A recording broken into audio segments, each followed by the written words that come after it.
সবাইকে আসসালামু আলাইকুম ও শুভেচ্ছা জানিয়ে শুরু করছি আমাদের আজকের ক্লাস। আশা করি আপনারা সবাই ভালো আছেন। আজ হচ্ছে আপনাদের 3 মে 2026। আজ আমরা আলোচনা করব সাক্ষ্য আইন থেকে। আজকে আমরা সাক্ষ্য আইনের রিভিশন দিব। ইতোমধ্যে আমরা সাক্ষ্য আইনের সবগুলো ধারা পরিপূর্ণভাবে শেষ করছি এবং রাত 10টায় আমাদের পুলিশ রেগুলেশনের ক্লাস, সেখানেও আমাদের পুলিশ রেগুলেশন প্রায় শেষ পর্যায়ে। আমাদের আগামী 5 তারিখ থেকে অর্থাৎ আগামী পরশু দিন থেকে আমাদের প্যানেল কোডের ক্লাস শুরু হতে যাচ্ছে। আমাদের মে মাসের নতুন রুটিন আপনারা পাইছেন, সেই নতুন রুটিন অনুযায়ী কিন্তু আমাদের ক্লাস অনুষ্ঠিত হবে। সবাই রুটিনটা ফলো করবেন। আপনাদের যে রুটিনটা দেওয়া আছে গ্রুপে, ওই রুটিন মোতাবেক ক্লাস হবে। যদি কোনোদিন কোনো কারণে ক্লাস না হয় বা না প্রবলেম থাকে, সেটার জন্য গ্রুপে জানানো হবে। যদি কোনো ধরনের প্রবলেমের কথা গ্রুপে জানানো না হয়, তাহলে আপনি ধরে নিবেন যে 100% আপনার ক্লাস হবে। কেবল সমস্যা থাকলে জানানো হবে যে ক্লাস হবে কি হবে না। আশা করি যারা নতুন তারা বুঝতে পারছেন। তো পুলিশ আমাদের সাক্ষ্য আইনের রিভিশনে আমরা 3টা খণ্ডে বিভক্ত করে নেব। প্রথম খণ্ড, দ্বিতীয় খণ্ড এবং তৃতীয় খণ্ড। প্রথম খণ্ডে থাকবে আমাদের 1 থেকে 55 ধারা পর্যন্ত, দ্বিতীয় খণ্ডে থাকবে আমাদের 56 থেকে 100 ধারা পর্যন্ত এবং তৃতীয় খণ্ডে থাকবে আমাদের 101 থেকে 166 ধারা পর্যন্ত। আমাদের সাক্ষ্য আইনেও কিন্তু একইভাবে কিন্তু বিভক্ত করা আছে। সাক্ষ্য আইনে যদি ধারার সংখ্যাগত বিবেচনা করেন, তাহলে ধারা আছে আমাদের 166টি। আর আমাদের যদি ক খ বা আপনার ধরেন কিছু দ্বারা বিলুপ্ত আছে এগুলো ধরেন, সেক্ষেত্রে নির্দিষ্ট সংখ্যক সংখ্যা আমাদের জানা নাই। সেক্ষেত্রে আমরা ধরে নিতে পারি যে সাক্ষ্য আইনে 166টি ধারা। তো সবগুলো ধারা কি আপনার প্রয়োজন লাগবে কিনা? না, সবগুলো ধারা আপনার প্রয়োজন নাই, সবগুলো ধারা আপনি পড়ে পারবেন না। যেমন প্রথম খণ্ডটা আমাদের জন্য বেশি ইম্পর্টেন্ট এবং তৃতীয় খণ্ডটা আমাদের জন্য বেশি ইম্পর্টেন্ট। আর দ্বিতীয় খণ্ডটা যদি ধরেন, আপনার 56 থেকে 75 ধারা পর্যন্ত আমাদের ইম্পর্টেন্ট, 76 থেকে একেবারে 100 ধারা পর্যন্ত আমাদের জন্য তেমন গুরুত্বই নাই। এই ক্ষেত্রে দুই একটা বিষয় আছে যেগুলো আমাদের এমসিকিউর জন্য লাগে, কিন্তু রচনামূলক পরীক্ষায় কখনো এখান থেকে প্রশ্ন আসে নাই। অতএব আমাদের এমসিকিউতেও যেহেতু পাশ করতে হবে, একটু একটু আলোচনা করা লাগবে। সেক্ষেত্রে আমাদের ভিডিও টিউটোরিয়াল দেওয়া আছে এবং সেক্ষেত্রে আমাদের জুম ক্লাসগুলো আমাদের জনি ল স্কুল অ্যাপস, ওখানে দেখবেন আমাদের কোর্স সমূহ যে অপশনটা আছে, অ্যাপসটা ওপেন করার পর দেখবেন অনেকগুলো অপশন দেখায়। এর ভিতর আমাদের কোর্স নামে যে অপশনটা, কোর্স সমূহ, এখানে ক্লিক করবেন। আপাতত একটা কোর্সই আছে এখানে, কনস্টেবল নাইক থেকে এএসআই এবং এএসআই টু এসআই দের পদোন্নতি বিষয়ক কোর্স, ওখানে ক্লিক করবেন। যখন আপনি দেখবেন কন্টেন্ট গুলো সব আপনি দেখতে পারতেছেন, তার মানে আপনারটা অ্যাক্সেস আছে। যখন দেখবেন আপনার অ্যাক্সেস নাই, পাশে আপনার লক করা চিহ্ন, তখন বুঝবেন যে এটা আপনার আনলক করতে হবে। তো আনলকের পদ্ধতি আমি হোয়াটসঅ্যাপে আপনাদেরকে জানাই দেবো গ্রুপে, এবং ভিডিও দিয়ে দেবো কিভাবে এটা আমাদের আনলক করতে হয়। আগামীকাল বিকাল 5টার পর থেকে আমাদের সমস্ত কন্টেন্ট লক হয়ে যাবে। লক হয়ে যাবে। যারা ইতোমধ্যে আপনার পেড করে দিয়েছেন আনলকের জন্য, তাদেরটাও সহ লক হয়ে যাবে। যাদেরটা পেড করা হয়ে গেছে অলরেডি, আমি না করছিলাম আপনাদেরকে পেড করতে, যারা দিয়ে দিচ্ছেন টেনশনের কোনো কারণ নাই। আপনারা ওই অ্যাপসের ভিতরে ঢুকে আপনার জানানোর পদ্ধতি আছে, গত মাসে যেভাবে জানাইছিলেন সেভাবে আপনারা এখান থেকে জানাবেন। তারপর আমি এখান থেকে অ্যাক্সেস দিয়ে দেবো, আপনাদেরটা অন হয়ে যাবে। তো আগামীকাল 5টা পর্যন্ত সবারটাই আনলক থাকতেছে। 5টার পর থেকে আপনার আপনার লক হয়ে যাবে। আবার সাথে সাথেই যদি কেউ আনলক করেন, সাথে সাথে আপনার আনলক হয়ে যাবে। একান্তই আপনার ইচ্ছা, আপনি ইচ্ছা করলে আনলক করে কন্টিনিউ করতে পারেন। আর যদি আনলক করতে না চান, আপনার জন্য কোনো প্যারা নাই। আপনাকে কেউ বলবেন না যে আপনি আনলক করেন। তো শুরু করতেছি রিভিশন। আমাদের রিভিশনের ক্ষেত্রে আমাদের প্রথম যে বিষয়টি বলতে হয়, যে প্রারম্ভিক বিষয়টা আমাদের দেখতে হবে। স্বাক্ষরের প্রারম্ভিক বিষয় আমাদের গুরুত্বপূর্ণ কোন ধারাটা? আমাদের জন্য গুরুত্বপূর্ণ ধারা হচ্ছে 3 ধারা। কারণ এই যে এক ধারায় যে আপনাদের এই প্রস্তাবনা, শিরোনাম, এগুলো আমাদের পড়ার তেমন কোনো কিছু আর নাই। আমাদের 3 ধারা থেকেই পড়তে হবে, কারণ 3 ধারাতে কিছু সংজ্ঞার কথা এখানে বলা আছে, অর্থাৎ কিছু ব্যাখ্যা বিশ্লেষণ দিছে। সেই ব্যাখ্যা বিশ্লেষণগুলো আমাদের জানা খুবই প্রয়োজন। এর ভিতরে অনেকগুলোই পাবেন, তবে আমাদের যেটা বেশি দরকার সেটা হচ্ছে যে আমাদের প্রাসঙ্গিক বিষয় পাবেন। তারপরে আপনার বিচার্য বিষয়, এই দুটো বিষয় ভালো করে পড়বেন। তারপর হচ্ছে আমাদের দলিল পড়তে হবে। তারপর আমাদের এখানে সাক্ষ্য বিষয়টা পাবেন। তারপর প্রমাণিত, তারপর হচ্ছে মিথ্যা প্রমাণিত, তারপর অপ্রমাণিত, ইলেকট্রনিক রেকর্ড বা ডিজিটাল রেকর্ড, তারপর ইলেকট্রনিক রেকর্ড বা স্বাক্ষর, এই বিষয়গুলো আমাদের এখানে আছে, এইগুলো আমাদের পড়তে হবে। এখানে মূল যে পরিবর্তনটা আনা হয়েছে 2022 সালে সংজ্ঞার ক্ষেত্রে, সেটা হলো সাক্ষ্য আমাদের আগে ছিল 2 প্রকার, মৌখিক এবং দালিলিক। কিন্তু বর্তমানে এটাকে কিন্তু 3 ভাগে রূপান্তর করছে, 3 ভাগে: দালিলিক, মৌখিক, আর হচ্ছে আমাদের ফরেন্সিক বা বস্তুগত বা ফিজিক্যাল সাক্ষ্য। এটা কিন্তু খুব বড় একটা পরিবর্তন। এরপর আমাদের চলে যেতে হবে হচ্ছে যে আমাদের 4 ধারাতে। 4 ধারাতে কি আছে? 4 ধারাতে মূলত হচ্ছে আদালতকে কিছু ক্ষমতা দেওয়া হয়েছে। একটা মানে আমরা অনেক সময় কিন্তু অনুমান করতে পারি, ঠিক না? যেমন ধরেন, পুলিশ লাইন দিয়ে যদি কেউ অস্ত্র নিয়ে ঢুকে, বুলেট প্রুফ গায়ে থাকে, সে যদি আসতে থাকে, হেঁটেও ঢুকে, তা আমরা বুঝতে পারি যে ওই লোকটা ডিউটি করে আসছে, ঠিক না? আবার যদি কেউ ম্যাগজিন গার্ড থেকে অস্ত্রগুলি হাতিয়ার ইস্যু করে নিয়ে বের হয়ে যায়, তখন আমরা বুঝি যে সে ডিউটিতে যাচ্ছে, এটা আমরা অনুমান করি। আবার কিন্তু নাও হতে পারে, বিকল্প কিছু থাকতে পারে। এরকম আদালত কিছু কিছু ক্ষেত্রে একটা অপরাধীকে অপরাধী ধরে নিতে পারেন, আবার কখনো তাকে নির্দোষ ধরে নিতে পারেন। আবার কিছু কিছু ক্ষেত্রে আপনার আদালত এটা স্থায়ীভাবে ধরে নেন। এই যে অনুমান করার একটা ক্ষমতা আদালতকে দিছে, এটা আমাদের 4 ধারাতে বলা আছে। সাক্ষ্য আইন সবসময় চায় যে সময়ের সদ্ব্যবহার, অর্থাৎ আলতু ফালতু বিষয়ে কোনো সাক্ষ্য নেওয়া যাবে না, শুধুমাত্র যে বিষয় নিয়ে বিচার হচ্ছে এবং বিচারের সাথে রিলেটেড যে প্রাসঙ্গিক বিষয় এই বিষয়ে সাক্ষ্য নেওয়া যাবে। এটা আমাদের 5 ধারাতে কিন্তু বলা আছে। 6 থেকে আপনার যদি আমরা ধরি 16 পর্যন্ত এখানে কিছু সূত্র আছে। সূত্র আছে, বইতে এভাবে বলা নাই, বাট আমি নিজে থেকে এগুলো বানানো। সেটা হচ্ছে, এটাকে আমি ধরছি কি নিয়মে জানেন, যে প্রাসঙ্গিকতার সূত্রের নীতি আপনার 6 থেকে 16 পর্যন্ত। তো এই 6 থেকে 16 পর্যন্ত যারা বুঝবেন সাক্ষ্য আইন তাদের কাছে পানি ভাত। 6 থেকে 16 পর্যন্ত যারা বুঝবেন না সাক্ষ্য আইন, আপনি কিছুই বুঝবেন না। যেমন সাক্ষ্য আইনে অনেক সময় আপনার একটা জিনিসকে সামনে এনে বলতে চাই যে এটা কত দ্বারাই প্রাসঙ্গিক হবে, আসলে এটা কথাটা সঠিক না। সাক্ষ্য আইন হচ্ছে একটা প্রয়োগযোগ্য আইন, একটা পদ্ধতিগত আইন, এটার প্রয়োগযোগ্য করতে হয়। কেন প্রয়োগ করতে হয়? কারণ একটা অপরাধীকে শাস্তি দিতে গেলে একটা নির্দিষ্ট প্রক্রিয়ার মাধ্যমে যেতে হয়। একটা জিনিস সত্য উদ্ঘাটন করতে হয়, একটা জিনিস মিথ্যা উদ্ঘাটন করতে হয়। আর এখন কোনো কোনো ক্ষেত্রে কোনোটাই সম্ভব হয় না, এটা অপ্রমাণিত থেকে যায়। তখন এইটা যে আমরা করব, এই কাজটা যে আমরা করব, এই ক্ষেত্রে এক এক সময় জিনিসটা এক একভাবে আইসা কিন্তু আমাদের এখানে প্রাসঙ্গিক হচ্ছে। যদি আপনি একটা ডকুমেন্টের কথাই বলেন, এই ডকুমেন্টটাই যখন আপনি ব্যাখ্যামূলক আসবে তখন সেটা 9 ধারায় চলে যাচ্ছে, প্রাসঙ্গিক। একই জিনিস সরকারি অফিসার করছে কিনা, সরকারি দলিলে লিপিবদ্ধ করছে কিনা, এটা যখন যাচ্ছে একই জিনিস আপনার 35-এ চলে যাচ্ছে। একই জিনিস কেউ যখন অজুহাত হিসেবে উপস্থাপন করতেছে, সেটা 11 ধারায় চলে যাচ্ছে। অতএব কোনো একটা জিনিস একটা ধারার ক্ষেত্রে সীমাবদ্ধ না।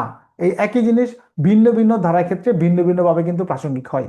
এই বিষয়টা আগে বুঝতে হবে যে একটা জিনিস শুধু এক জায়গায় সীমাবদ্ধ না। সাক্ষ্য আইন, সাক্ষ্য আইনের এমনও উদাহরণ আছে, আপনি পুরো সাক্ষ্য আইন শেষ করে ফেলতে পারবেন এই একটা উদাহরণের মাধ্যমেই। পুরো প্রাসঙ্গিকতার নীতিও এখানে আসবে, প্রমাণের পদ্ধতিও এখানে আসবে, আবার কে প্রমাণ করবে এগুলোও এখানে আসবে, কিভাবে প্রমাণ করবে এগুলো আসবে। মনে করেন একটা খুন হয়েছে, তো খুনটা কে করছে, কিভাবে করছে, এই যে বিচার্য প্রাসঙ্গিক বিষয়, এগুলোর ক্ষেত্রে প্রাসঙ্গিক আসবে, আলামত আসবে, তারপর ব্যাখ্যা আসবে, এজাহার আসবে, সাক্ষীর জবানবন্দি আসবে, সরকারি কর্মচারী কর্তৃক আপনার এজাহার রেকর্ড, তারপর খসড়া মানচিত্র তৈরি, এগুলো আসবে। বুঝছেন? একইভাবে আপনার মনে করেন যে কিভাবে প্রমাণ করবে, মৌখিক সাক্ষ্য, দালিলিক সাক্ষ্য, বস্তুগত সাক্ষ্য, এটা প্রমাণের পদ্ধতি তখন এটা চলে আসে। এই মামলাটা কে প্রমাণ করবে, দায়ভার কার, কার ঠেকা পড়ছে, এইগুলো তখন এগুলো চলে আসে। তো এই সময় খুনের বিষয়ে কি কি প্রশ্ন করা যাবে, কি কি প্রশ্ন করা যাবে না চলে আসে। কিন্তু একটা মাত্র উদাহরণ, পুরো সাক্ষ্য আইন শেষ, ফার্স্ট টু লাস্ট। যদি একটু বুদ্ধি থাকে মাথায়, আপনারা বুঝতে পারবেন সাক্ষ্য আইন একেবারে সহজ একটা আইন। 6 থেকে 16 পর্যন্ত যদি আপনারা দেখেন, 6 ধারায় আছে যে একই কাজের অংশ, একই স্বাদের অংশ যদি একত্রে বিচারযোগ্য নাও হয় তবু সেটা প্রাসঙ্গিক হয়। এই ক্ষেত্রে আমাদের বিডিআর বিদ্রোহের উদাহরণ, তারপর আমাদের যে পুলিশের কর্তব্য বিরতি ছিল, এগুলো এখানে অটোমেটিকলি কিন্তু চলে আসে। এগুলো চলে আসে, একই সাথেও হইতে পারে, ভিন্ন ভিন্ন স্থানে হইতে পারে, একই সঙ্গে হইতে পারে, ভিন্ন ভিন্ন সময় হইতে পারে, সেটা প্রাসঙ্গিক হয় আমাদের 6 দ্বারা। তারপর হচ্ছে আমাদের 7 দ্বারাতে। 7 দ্বারাতে আমরা কি পাইছি, যে সমস্ত বিষয় বিচার্য ঘটনার উপলক্ষ, কারণ বা পরিণাম, মানে কি কারণে ঘটনাটা ঘটছে, কি উপলক্ষে ঘটছে, এটার পরিণামে কি ঘটছে, এই প্রশ্নগুলো যখন আসবে, এটা হলো প্রাসঙ্গিক 7 দ্বারা। সবচেয়ে সহজ বিষয় হলো প্রাসঙ্গিক জিনিসটা আপনি বুঝেন কিনা। প্রাসঙ্গিক মানে হলো আদালতের সামনে আপনি বলতে পারেন কিনা, আপনি আদালতের সামনে এটা উপস্থাপন করতে পারেন কিনা, এই যোগ্যতাটা আছে কিনা ওই জিনিসটার বা ওই বক্তব্যের, এটাকে বলা হয় প্রাসঙ্গিক। সেটা কতটুকু গ্রহণ করবে এটা নির্ধারণ করবে একমাত্র আদালত, এই বিষয়ে সিদ্ধান্ত দেওয়ার ক্ষমতা কারো নাই। এরপর হচ্ছে আমাদের 8 ধারা। 8 ধারায় আমরা কি পড়ছি, 8 ধারায় পড়ছি যে একটা ঘটনার ক্ষেত্রে উদ্দেশ্য থাকে, প্রস্তুতি থাকে, তারপর পূর্ববর্তী এবং পরবর্তী আচরণ থাকে, সংগঠনের সুযোগ থাকে, বিশেষ পরিস্থিতিতে সেটা আপনার করা সহজ হয়ে যায়। এই বিষয়গুলো প্রাসঙ্গিক হয় 8 ধারাতে।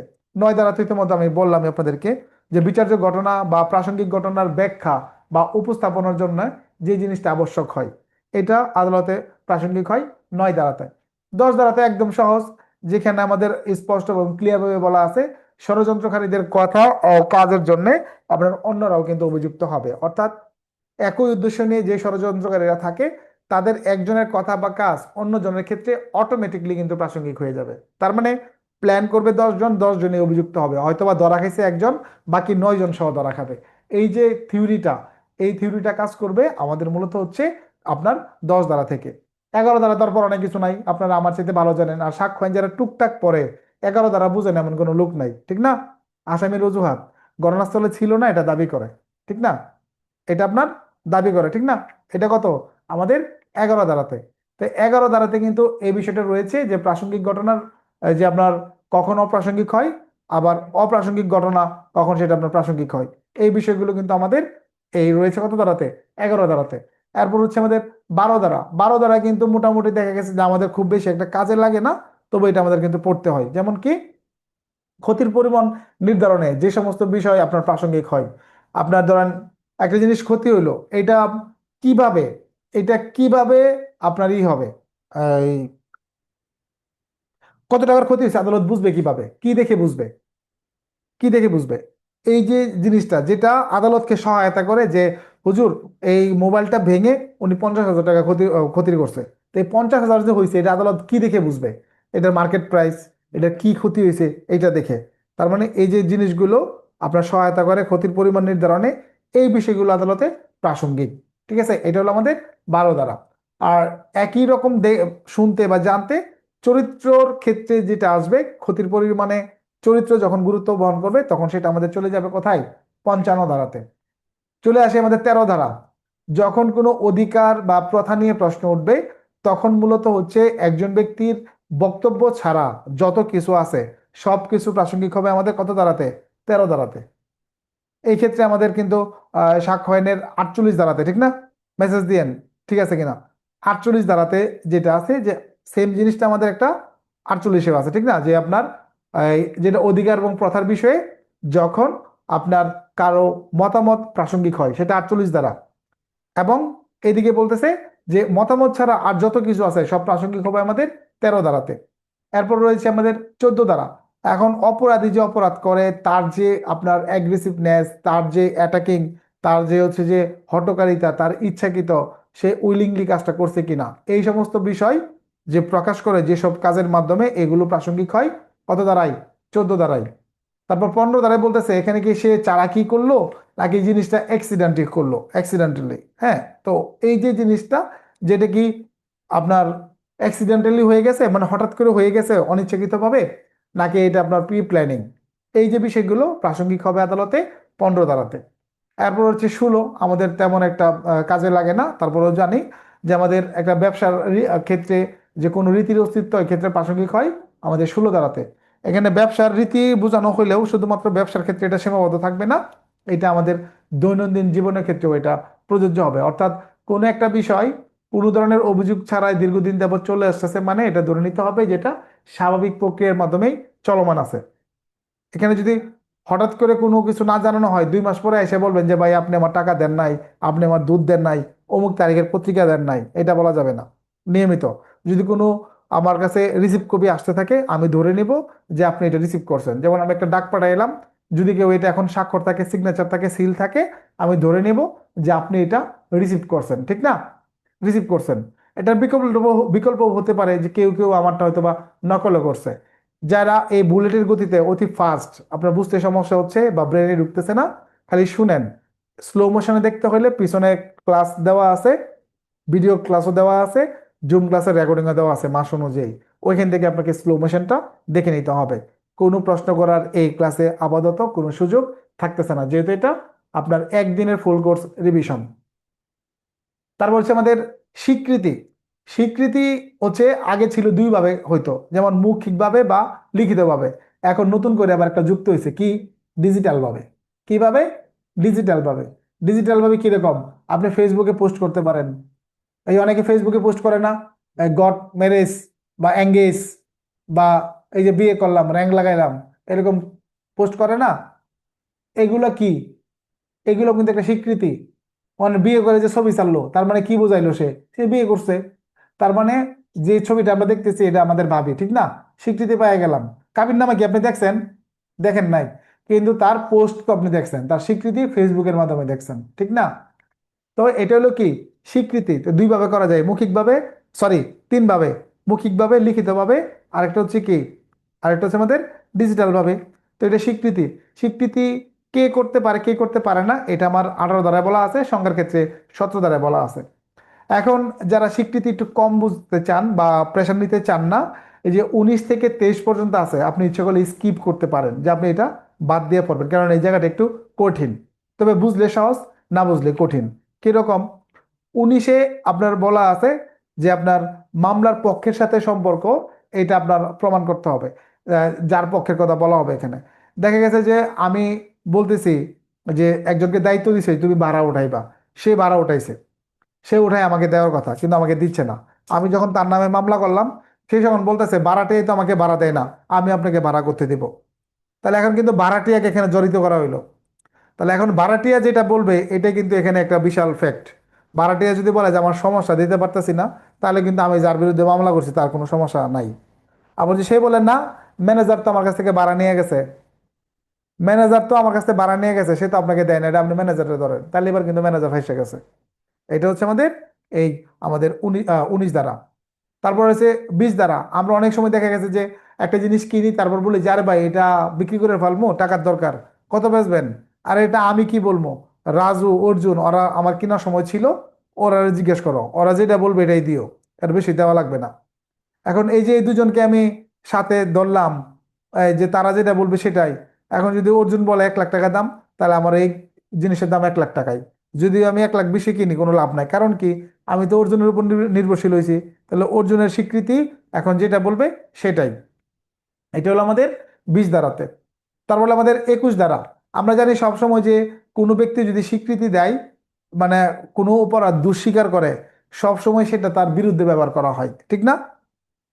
তার বিরুদ্ধে ব্যবহার করা হয় না দোষীকার, সবসময় তার বিরুদ্ধে ব্যবহার করা হয়। কিন্তু এমন কি কোনো পদ্ধতি আছে যে আমাদের দোষীকার দোষীকার করলেও মনে করেন যে আহ, না, দোষীকার করলে সবসময় আমাদের বিপক্ষে ব্যবহার করা হয়।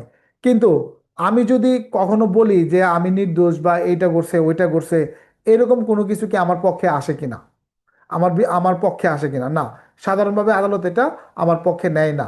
তবে নিতে পারে, নিতে পারে আদালত। সেটা কখন নিবে? সেটা নিবে হচ্ছে আমাদের এই যে ব্যতিক্রমটা আমাদের কততে, 21 দ্বারাতে, যে আমাদের স্বীকৃতি আমাদের বিপক্ষেও যদি আসে, সেটা মাইনা নেওয়ার কারণ আছে। কারণ মানুষ সবসময় তার বিপক্ষে বললে ধরে নেয় যে সে অপরাধটা করছে, পক্ষে বললে ধরে নেয় যে সে কাজটা করছে না। কিন্তু এখানেই রাখছে একমাত্র বিপরীত ধারা, যে একজন মানুষ তার পক্ষে বললেও সেটা আদালত গ্রহণ করতে পারে। যদি আমরা বলি মৃত্যুকালীন জবানবন্দি, তাহলে একজন ব্যক্তির মৃত্যুকালীন জবানবন্দির সময় সে সত্য কথা বলা যায়, এটা আমরা সাধারণভাবে ধারণা করে নেই, চূড়ান্ত না। তো এই জিনিসটা আমাদের কিন্তু এখানে প্রাসঙ্গিক হইতে পারে 21 দ্বারা মোতাবেক, ঠিক না? একটা জায়গা থেকে আমি একটা চিঠি পোস্ট করছি, আমি বলতেছি যে আমি তো ঘটনাস্থলে ছিলাম না, আমি তো ওই সময় ওই জায়গা থেকে একটা লেখা চিঠি আমি পোস্ট করছি, যে আমি অমুক তারিখে অমুক জায়গায় ছিলাম, এরকম একটা লেখা আমি ওই জায়গা থেকে প্রকাশ করছি। তাহলে এখন কিন্তু আমি বুঝাচ্ছি যে আমি ওইখানে আমার যে কাজটা, এইটা যখন আমি আমার পক্ষে ব্যবহার করতেছি, তখন সেটা আমার বিবৃতিটা, তখন সেটা আমার পক্ষে আসতেছে 21-এ। যখনই আমি অজুহাত হিসেবে দাঁড় করাচ্ছি, তখন সেটা চলে যাচ্ছে কিন্তু আবার কততে, 11-তে। এটা বুঝতে হবে, এই দুইটা উদাহরণ কিন্তু প্রায় একই রকম।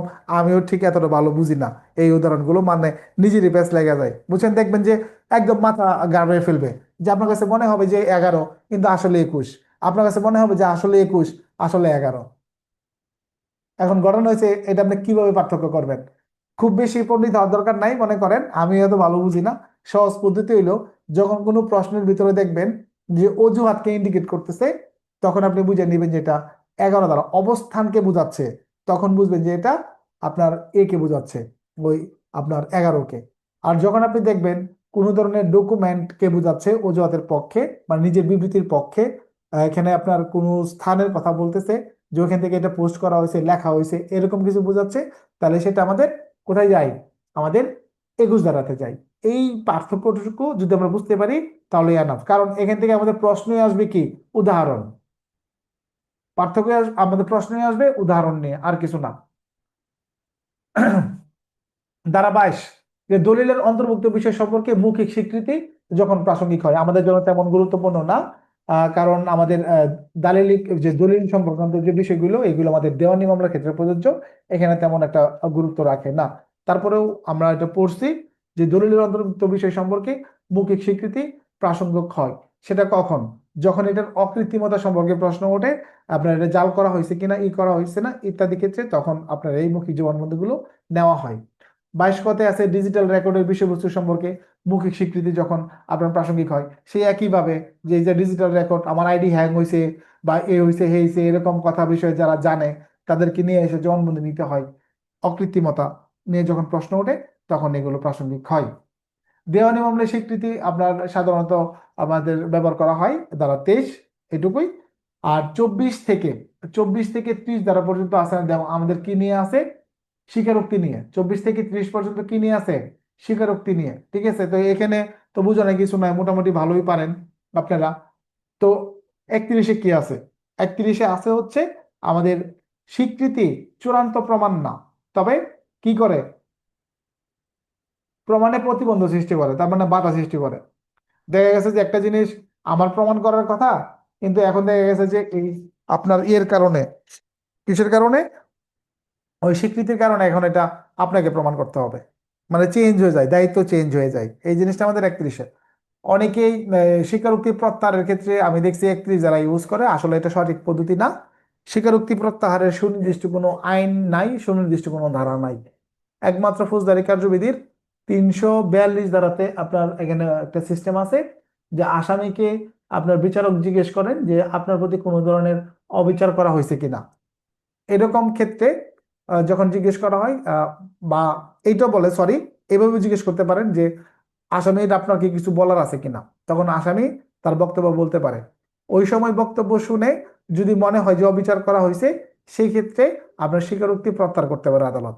একমাত্র 342-এ এটা পাওয়া যায়। অর্থাৎ 340-42-এর যে আত্মপক্ষ সমর্থনের সময় যদি আপনার এই যে ইয়া থাকে, আসামি থাকে, সে যদি অভিযোগ করে, সেটার প্রেক্ষিতে সেটার প্রেক্ষিতেই কেবল আপনার এটা কিন্তু বাতিল।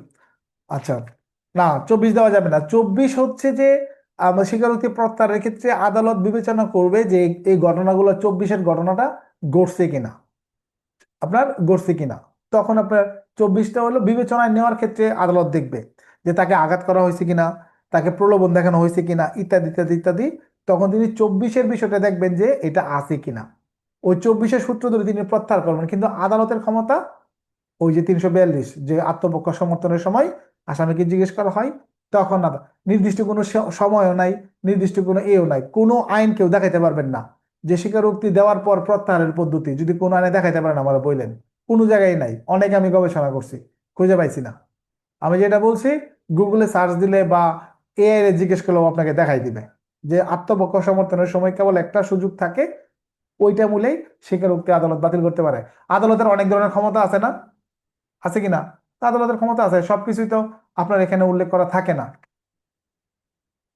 এরপর হচ্ছে আমাদের 32 থেকে মোটামুটি আমাদের সহজ বিষয়। এই ক্ষেত্রে শুধুমাত্র একটু পয়েন্ট গুলো মনে রাখলেই হবে যেটা আমাদের আহ, দরকার আছে কিনা। যেমন 32-এ আমাদের 8টা বিষয় নিয়ে আলোচনা করা হয়েছে, এখন সবগুলোকে আমাদের প্রয়োজন আছে কিনা? না, সবগুলো আপনার প্রয়োজন নাই। 32-এর প্রথম অনুচ্ছেদ যে মৃত্যুকালীন জবানবন্দি প্রাসঙ্গিক হয়। আপনার দ্বিতীয় অনুচ্ছেদ যেখানে বলা আছে যে কোনো আহ কাজকর্মের রীতি অনুযায়ী যেখানে তারিখ সহ এন্ট্রি থাকে, এই বিষয়গুলো প্রাসঙ্গিক হবে। তারপর আপনার 32-এর মনে করেন 5 এবং 6 যে বিষয়টা আছে জীবিত ব্যক্তিদের সম্পর্কে এবং মৃত ব্যক্তিদের সম্পর্কে যে বলা থাকে, অভিযোগ ওঠার আগে যখন এরকম কথা কেউ বলে, সেগুলো প্রাসঙ্গিক হয় ধারা 32। 33 যে ধারাটি, 33 হলো যে আপনার যে বিষয়টা একবার প্রাসঙ্গিক হয়েছে, পরবর্তী পর্যায়ে একই ধরনের মামলা অথবা একই পক্ষের কোনো মামলা যদি আবার করা হয়, তখন আগের বক্তব্যটাই নতুন করে প্রাসঙ্গিক হবে। ধারা নাম্বার 33। ধারা নাম্বার 34, এখানে কি বলা আছে যে আমাদের হিসাবের খাতা বা ডিজিটাল মাধ্যমে লিপিবদ্ধ বিষয় আমাদের প্রাসঙ্গিক হবে। কত ধারায় বলা আছে এটা? এটা আমাদের হচ্ছে 34। এখন ডিজিটাল মাধ্যম কেন আসলো?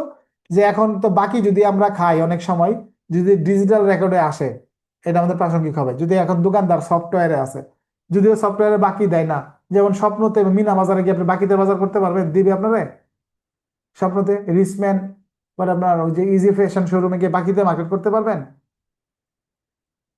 করতে পারবেন না। কিন্তু মনে করেন ওই ঘটনা নিয়ে পেস লাগছে যে আপনি ওখান থেকে কিনছেন কিনা এই সেই, তখন আপনি বাউচার দেখাইলেন যে এই কেনাকাটা এখান থেকে হয়েছে, তাহলে এখন কিন্তু হিসাবের বিষয় যখন আসবে তখন প্রাসঙ্গিক হবে কত দাঁড়ায়, 34-এ, ঠিক না?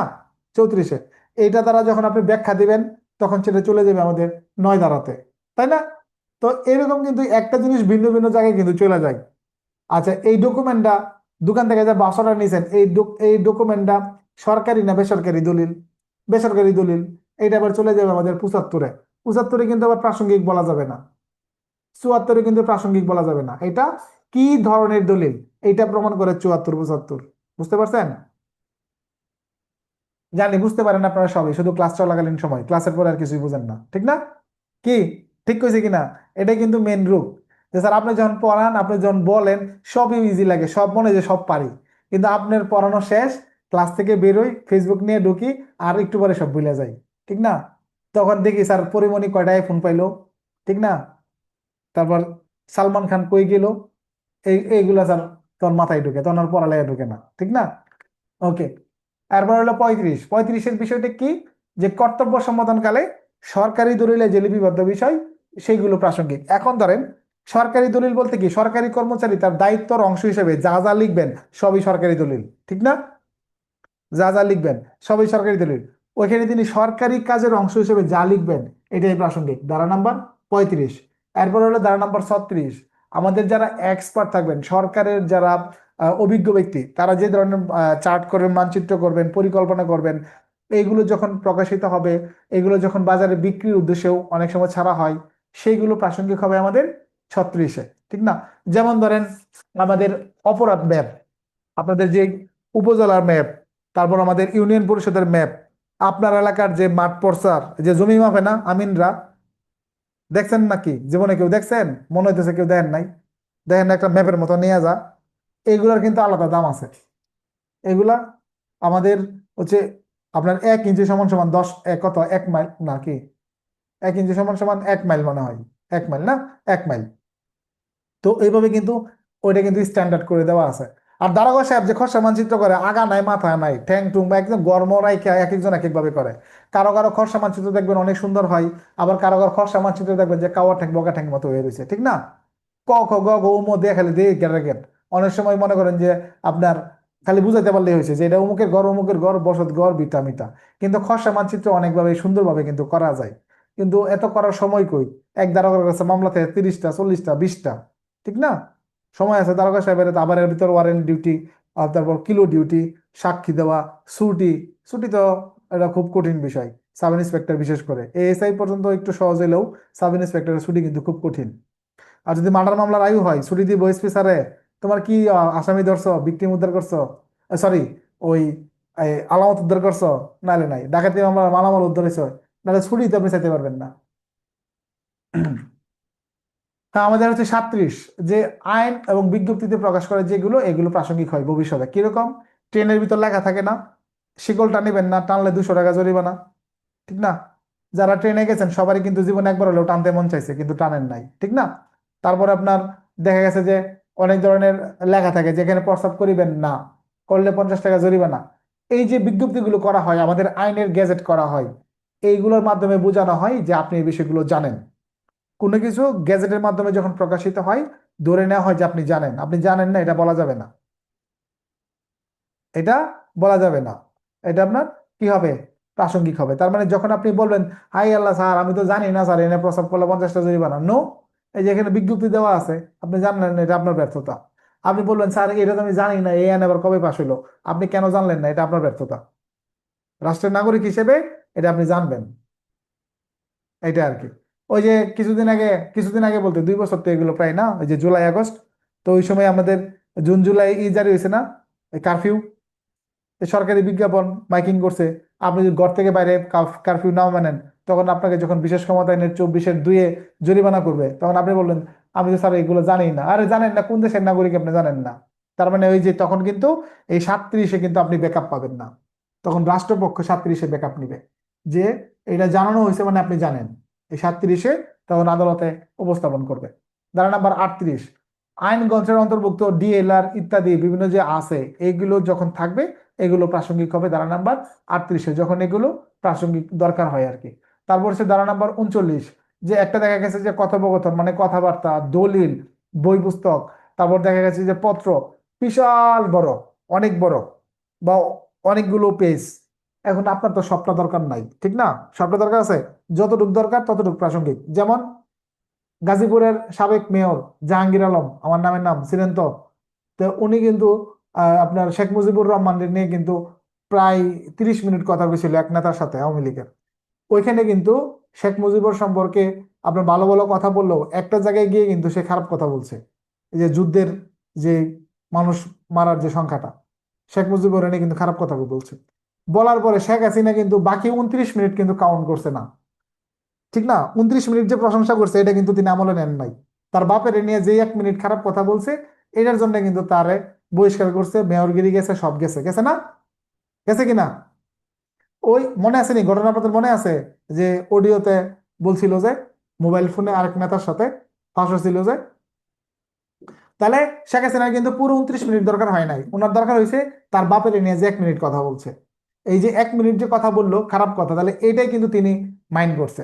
এবং এইটাই আদালতের কাছে দেখার বিষয় যে বড় একটা ঘটনা, বড় একটা কেস ডকেট, বড় একটা ফাইল, এর ভিতর আমার ছোট একটা অংশ যেটা আমার দরকার, অতটুকুই আমার সামনে উপস্থাপন করেন, আমার সামনে অতটুকুই দেখান, এতটুকুই বলেন, এই বিষয়ে বক্তব্য দেন, এই বিষয়ে যারা করেন, এই বিষয়ে জবানবন্দি নেন, এই বিষয়ে উপস্থাপন করেন, এই বিষয়ে যা আনেন ওই বিষয়ে আনেন ভাই। এত বিষয় দেখার আমার কোনো দরকার নাই, ওইগুলো আমার কাছে কোনো মূল্য নাই, মানে কোনো প্রাসঙ্গিক হবে না। শুধুমাত্র ওইটুকুই আমাকে দেখান যেটা আমাদের বিচার্য বিষয়, যেটা আমাদের প্রাসঙ্গিক বিষয়ের সাথে সম্পর্কিত। আশা করি বুঝতে পারছেন। ধারা নাম্বার 39।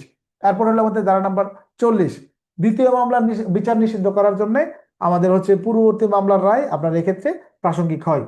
এখন এটা কি বোঝাচ্ছে আপনাকে? ধরেন আপনি আপনি মনে করেন যে একবার একটা ঘটনায় আপনি পানিশমেন্ট খাইছেন, মনে করেন একদিন বুঙ্গা থাকার কারণে আপনার মনে করেন যে একদিনের বেতন কাটছে, একদিনের বেতন কাটছে, তা আপনাকে একবার পানিশমেন্ট দিছে। দেওয়ার পরে জেলায় যদি আবার নতুন পুলিশ সুপার আসে, তিনি আবার দেখলেন যেহেতু একদিন বুঙ্গা খাটছিল, এখন আপনারা কি আবার একদিনের বেতন কাটা যাবে? আবার কাটবে কিনা? কাটবে? বলেন। নতুন এসপি স্যার এসে কি আপনার আবার বেতন কাটবে একদিনের? কাটবে না। কেন কাটবে না? কারণ ইতোমধ্যে তো একজন কাইটা নিছে একদিনের, ঠিক না?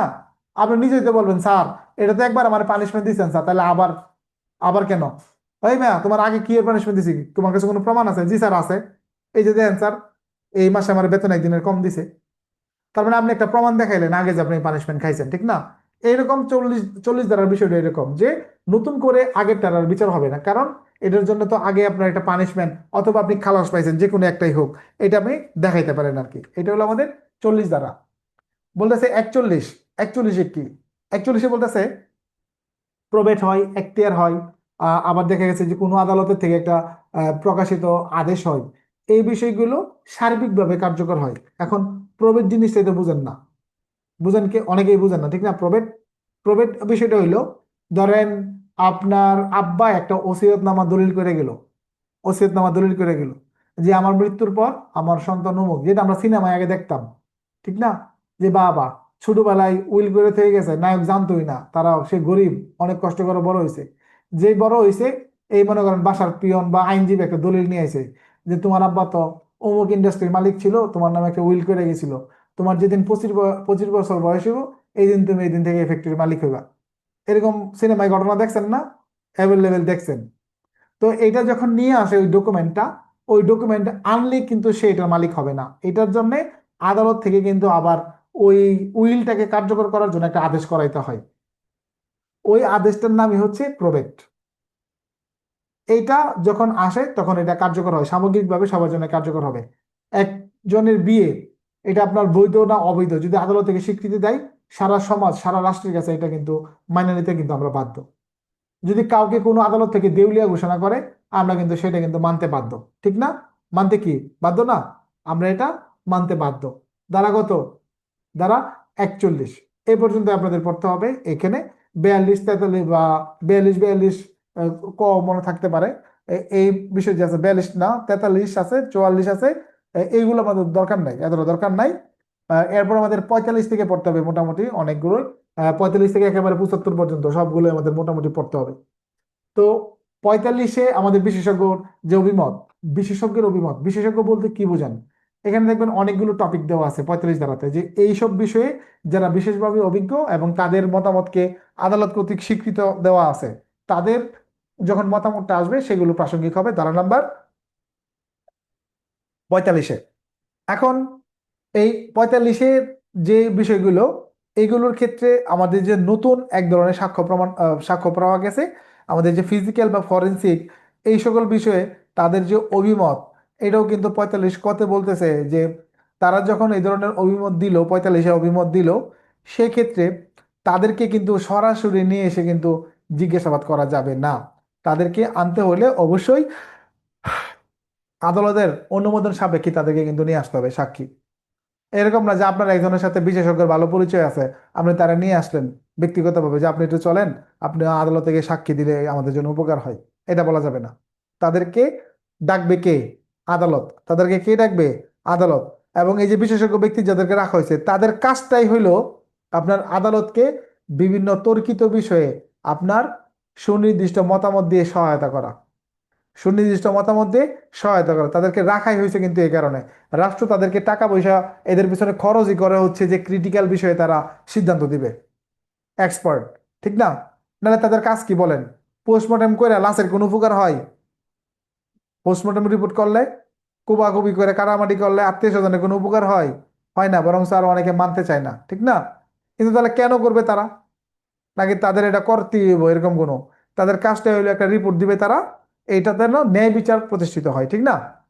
এটা হলো তাদের কাজ। তো এটা 45 কথা বলছে। 46-এ বলছে যে বিশেষজ্ঞদের অভিমতের সাথে যে সংশ্লিষ্ট বিষয় থাকে এগুলো প্রাসঙ্গিক হয়। যেমন বিশেষজ্ঞরা অনেক সময় রিপোর্ট পরীক্ষা করে আপনার সরি পরীক্ষা করে কিন্তু রিপোর্ট দেয় যে এটাতে ধরেন আমাদের, ধরেন একটা হিলিয়াম গ্যাস প্রয়োগ করে অনেক মানুষ মারা হয়েছে মনে করেন, তো এই গ্যাস প্রয়োগের অস্তিত্ব আছে বা নাই, এই ধরনের মতামত বিশেষজ্ঞরা দেন, ঠিক না? যে এই ধরনের মৃত্যুতে হিলিয়াম গ্যাসের অস্তিত্ব পাওয়া গেছে অথবা পাওয়া যায় নাই, যে কোনো একটা মতামত দিবে না বিশেষজ্ঞরা? অথবা মনে করেন যে ভিকটিমকে একটা বিষ খাওয়ানো হয়েছে, সাথে একটা বোতল দেওয়া হয়েছে, যে এটা ভিকটিমের হাতে ছিল, তখন হাতের বোতল আর মুখের বিষ দুইটা দুই রকম। তাহলে এখন কি বোঝা যায়? যে খাওয়াইছে একটা আর হাতে ধরাই দিছে আর একটা, নাকি? এরকম হয় না? এরকম তো হইতে পারে যে খাওয়াইছে একটা, হাতে ধরেছে একটা। অথবা মনে করেন যে আপনার ভিকটিম আপনার মারা গেছে আরো আধা ঘন্টা আগে শ্বাসরোধ হয়ে তার মুখে পরবর্তীতে বিষ ঢেলে দেওয়া হয়েছে, এরকম হতে পারে না? ফরেন্সিক রিপোর্টে আসতে পারে কিনা? তো এই যে বিষয়গুলো, যে কখনো কখনো এই বিষয়গুলো আমাদের এখানে প্রাসঙ্গিক হয়, আবার অপ্রাসঙ্গিক হয়। কিরকম? যদি মিলে তাহলে প্রাসঙ্গিক, যখন মিলে না তখন সেটা বিচার্য বা প্রাসঙ্গিক বিষয়ের সাথে অপ্রাসঙ্গিক হয়। এটা হচ্ছে আমাদের 46 দ্বারা। 47, হস্তাক্ষর সম্পর্কে অভিমত যখন প্রাসঙ্গিক হয়। হস্তাক্ষর সম্পর্কে অভিমত বলতে কি বোঝানো হয়েছে? অভিমত বলতে আমার একটা হাতের লেখা আপনি চিনেন জানেন, এইটুকুই। আপনাকে এক্সপার্ট হইতে হবে না, আপনি বলবেন যে এটা জাহাঙ্গীর স্যারের লেখা বা লেখা না। আমরা চিনি, ওনার কাছে আমি প্রাইভেট পড়তাম, উনি আমার অনেক খাতা লিখে মতামত দিতেন, হ্যাঁ এটা স্যারের লেখা। আপনি জাস্ট বলবেন, এটার মাধ্যমে আদালত সিদ্ধান্ত নিতে পারেন। এখন আদালত যদি আপনার এই ধরনের স্বাক্ষর জিনিসটা তিনি মনে করেন যে কম মনে করেন, তাহলে তিনি আবার কিন্তু 45-এ বিশেষজ্ঞের মতামত নিতে পারেন। আর আদালত যদি মনে করেন না, তো এটা আপনার কিন্তু আছে, ঠিক আছে? আচ্ছা, এটা হলো আমাদের 47 হস্তাক্ষর সম্পর্কে অভিমতটা যখন আসবে সেটা। 46-এর কোনো ভুল হয় নাই, আমি যেটা বলছি এটাই সঠিক। আর যিনি মেসেজ দিচ্ছেন মিলাই নিয়েন। বিশেষজ্ঞরা যে কথাগুলো দিবেন, পরীক্ষা করে যে মতামত দিবেন যেগুলোর ভিত্তিতে, এগুলো কখনো মিলতে পারে, কখনো ওই আপনার ইয়ের সাথে কিন্তু মিলবে না। সেটাই হলো 46। সেটা কখনো প্রাসঙ্গিক, কখনো সেটা অপ্রাসঙ্গিক। এরপর হচ্ছে আমাদের 47 তো আমি বললামই। এর এরপর হচ্ছে আমাদের 48। আপনার কি কল দিচ্ছেন নাকি?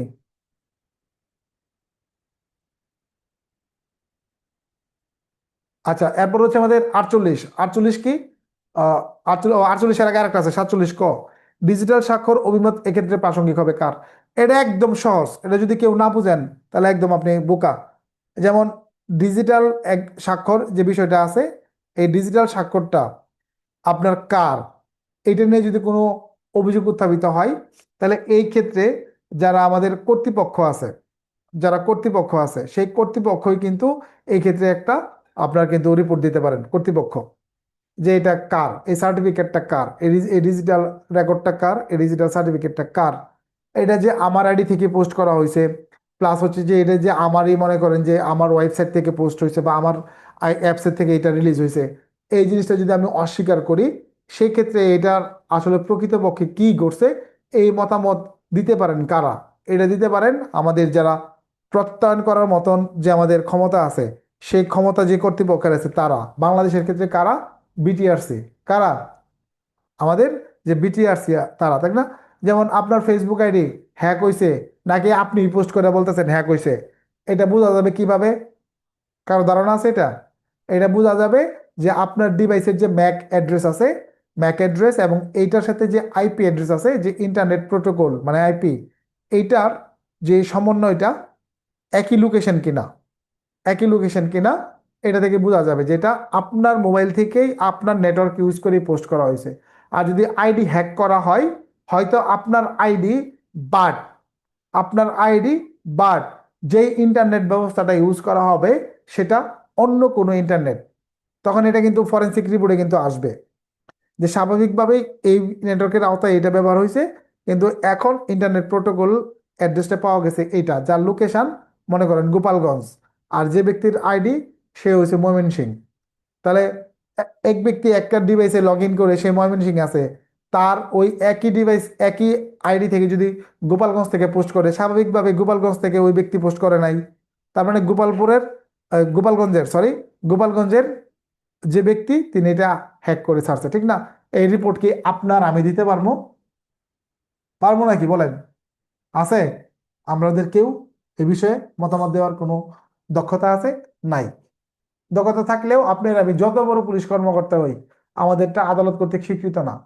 আদালত কর্তৃক ওই বিটিআরসির যে কর্তৃপক্ষ আছে তাদেরটাই স্বীকৃত, ঠিক না? তার মানে তাদের এই বিষয়টা প্রাসঙ্গিক হবে। ধারা নাম্বার 47 কতে এটা বলা আছে। 48 তো ইতিমধ্যে আমরা বলে ফেলছি যে অধিকার এবং প্রথা সম্পর্কে যখন অভিমত আসবে তখন সেটা আমাদের 48-এ। আর অভিমত মানে হচ্ছে যে কোনো ব্যক্তির মুখের কথা, এগুলো আর কি। আর হচ্ছে যে আর যদি এই মুখের কথা ব্যতীত অন্য কোনোভাবে প্রাসঙ্গিক হয়, সেটা চলে যাবে আমাদের কত ধারাতে? 13 ধারাতে, অধিকার এবং প্রথা। ধারা নাম্বার 49, আমাদের যে প্রচলিত রীতি আছে, মতবাদ আছে ইত্যাদি সম্পর্কে অভিমত যখন প্রাসঙ্গিক হবে, সেটা আসবে আমাদের কত দাঁড়াতে? 49 দাঁড়াতে। এখন প্রচলিত রীতি মতবাদ কিন্তু অনেক ধরনের থাকতে পারে, অনেক ধরনের থাকতে পারে।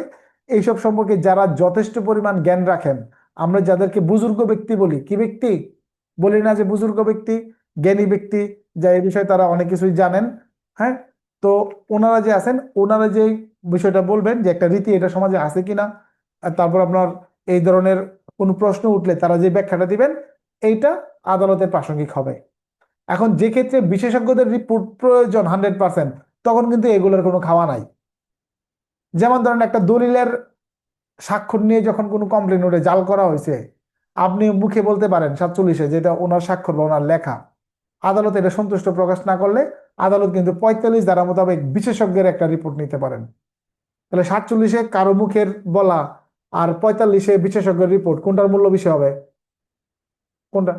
বিশেষজ্ঞের রিপোর্টের মূল্য বেশি হবে না? বিশেষজ্ঞের রিপোর্টের মূল্য বেশি হবে, এটা আমরা নিজেরাও বুঝতেছি। আচ্ছা, তারপর হলো আমাদের ধারা নাম্বার 50, আত্মীয়তা সম্পর্কে যখন অভিমত আপনার প্রাসঙ্গিক হবে। কি সম্পর্কে? আত্মীয়তা সম্পর্কে। তো দেখা গেছে যে একটা পরিবারের আপনার দেখা গেছে যে একজন ব্যক্তি, যে ব্যক্তি জানে একজন পরিবারের সদস্য সে অন্য কারোর সাথে বা অন্য কারোর সাথে পরিচিত কিনা, এই বিষয়ে যখন কেউ বক্তব্য দেয়, স্বাভাবিকভাবে এলাকাবাসী সেটা বিশ্বাস করবে। মনে করেন ছেলে বিয়ে করছে, অনেকদিন গোপন রাখছে, এখন মা যদি একদিন বলে যে আমার ছেলে তো বিয়ে করছে, এই যে আমার ছেলের বউ, আমার ছেলের বউ, তার মা কিন্তু ডিক্লেয়ার দিয়ে দিছে জনগণের সামনে, এলাকাবাসীর সামনে। তাহলে এইটা যখন ডিক্লেয়ার দেয় তখন আর কিছু লাগে? এটা তার যে ছেলের বউ, এটা প্রমাণের জন্য কি কেউ এলাকাবাসী বলে যে আপনার ছেলের বউ মানি না, কাবিন দেখান? কেউ বলে? আশপাশের মহিলারা বলে? আপনি যদি বিয়ে করে বউ নিয়ে গেছেন, বা ধরেন আপনার দেখতে গিয়ে বিয়ে করছেন, ঠিক না, আর বউ নিয়ে গেছেন গা, তখন কি কেউ আপনার কাছে কাবিন দেখতে চায় নাকি বউ দেখতে আয়? কি দেখতে হয়? বউ দেখতে আয় না? তো বউ দেখতে আয়, তো ওই আপনার পরিবারের লোকজন হইতে বলে দেয় এই যে গো অমুকের বউ, ঠিক না? রাজুর বউ, মমিনুলের বউ, আবু হাসানের বউ, এই যে যখন বলে, তখন এই বিষয়গুলোই কিন্তু কি হয়, আপনার ওই সম্পর্কে একটা স্বীকৃতি দেওয়া হয়। তাহলে এই কথাগুলোই কিন্তু প্রাসঙ্গিক হয়, ঠিক না? প্রাসঙ্গিক হয় না? এটা প্রাসঙ্গিক হয়। এটা হচ্ছে আমাদের ধারা নাম্বার 50। এখন মতামতের হেতু প্রাসঙ্গিক। মতামতের হেতু বলতে কি বুঝেন আপনারা? একজন বিশেষজ্ঞ, তিনি কি আপনার তার জবাবদিহিতার ঊর্ধ্বে কিনা? বিশেষজ্ঞ জবাবদিহিতার ঊর্ধ্বে নন। একজন বিশেষজ্ঞ তিনি জবাবদিহিতার ঊর্ধ্বে নন। একজন বিশেষজ্ঞ সেই রিপোর্ট পর্যন্ত পৌঁছাইতে তিনি যে সকল বিষয়ের অবতারণা করছেন, এই বিষয়গুলো যখন তিনি বিশ্লেষণ করেন আদালতে, যে তিনি কিভাবে ওই পর্যন্ত পৌঁছালেন, এই যে বিষয়গুলো এখানে আসবে, ওই বিষয়গুলো কিন্তু আদালতে প্রাসঙ্গিক। তার মানে বিশেষজ্ঞকে আপনার এখানে জবাবদিহিতার আওতায়ও আনা যায়, এবং সেই তিনি যে জিনিসগুলো ব্যাখ্যা বিশ্লেষণ করবেন সেগুলো, হেতু মানে কি, কারণ, কিভাবে তিনি এই সিদ্ধান্তে পৌঁছালেন, এটা প্রাসঙ্গিক। ধারা নাম্বার 51-তে বলা আছে। আজকের ক্লাসের শেষ 52, 53, 54, 55 আমাদের জন্য, এই জন্য কিন্তু আমি আগামীকালকে রিজার্ভ ডে রাখছি। আপনাদের কিন্তু রুটিনে আগামীকালকে কিন্তু দেখবেন যে নতুন রুটিন মে মাসের কালকে কিন্তু বন্ধ। কিন্তু কালকে কিন্তু রুটিনে বন্ধ থাকলেও কালকে কিন্তু ক্লাস হবে। কেন হবে? কারণ শনিবার দিন কিন্তু রুটিনে ক্লাস আছে, কিন্তু হয় নাই, কারণ শনিবার দিন কিন্তু আমার গত মাসের নিয়ম অনুযায়ী কিন্তু বন্ধ ছিল। এই জন্য গত ক্লাস মানে শনিবারের ক্লাসটা আগামীকাল সোমবার দিন কিন্তু আপনাদের অনুষ্ঠিত হবে, আমি গ্রুপে জানাই দিব। আর আগামীকাল বিকাল 5টায় আপনাদের হচ্ছে আনলক হয়ে যাবে অ্যাপস। বিকাল 5টায়, 5টার পর থেকে আপনারা সেটাকে আনলক মানে লক হয়ে যাবে। বিকাল 5টার পর থেকে আপনারা আনলক করা শুরু করবেন। আচ্ছা, এটা হচ্ছে যে আমাদের 52 ধারায় বলতেছে যে আমাদের দেওয়ানি মামলায় কথিত আচরণ প্রমাণ করার জন্য চরিত্র প্রাসঙ্গিক। সহজ কথায় বলতে গেলে দেওয়ানি মামলার ক্ষেত্রে চরিত্রের কোনো মূল্য নাই, মানে তেমন কোনো গুরুত্বই নাই। কারণ হিরোইন্সি বাই যা সম্পত্তি পাইবো, হাফেজ সাহেবও তাই পাইবো, ঠিক না? হাফেজ সাহেব আর হিরোইন্সি দুজনের সম্পত্তি, দুই ভাই যদি হয়ে থাকে, দুজনের সম্পত্তির কোনো ধরনের কমতি হবে না। তারপর যে ধারা নাম্বার 53, ফৌজদারি মামলায় পূর্ববর্তী সব চরিত্র প্রাসঙ্গিক। তার মানে ফৌজদারি মামলায় যখন কোনো ব্যক্তি অভিযুক্ত হয়, সে ব্যক্তি সম্পর্কে ভালো কথা বলা যায়, ভালো কথা বলা যায়। পরে বলতেছে যে 54 ধারায় যে আপনার ফৌজদারি মামলায় সাধারণত কাউকে সরাসরি খারাপ বলা যায় না, তবে সেই ব্যক্তি যদি আমাদের 53 ধারায় নিজেকে ভালো মনে করে, ভালো দাবি করে, সেক্ষেত্রে ওই ব্যক্তি যে খারাপ, এটা আমরা 54 ধারায় বলতে পারি।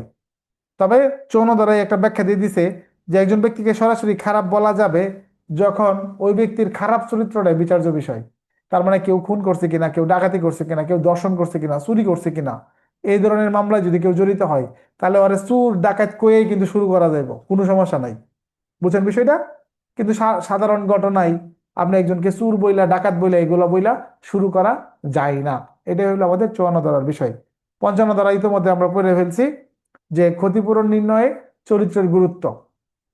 ক্ষতিপূরণ নির্ণয়ে চরিত্রের গুরুত্ব এখানে ক্ষতিপূরণ বলতে কার বোঝানো হয়েছে? যেমন ধরুন বাদীর, বাদীর চরিত্রকে এখানে বোঝানো হয়েছে। বাদী বলতে কিরকম?